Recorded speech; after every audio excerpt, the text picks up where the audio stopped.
Hi guys, welcome to a new tutorial, and in this video I will show you how to make the scratch page go blue, and this is very short.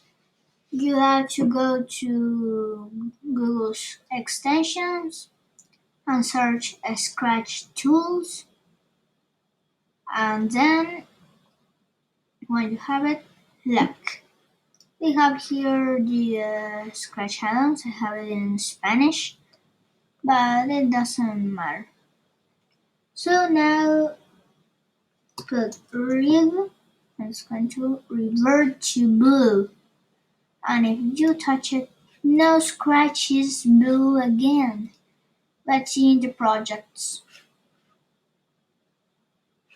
Wait, what happened? Okay, no. Look, it's so cool. But a little, I don't know, strange.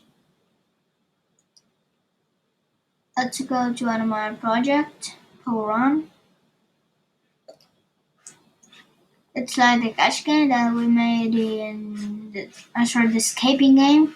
If you saw your video and saw that I say catch game, it's not like that.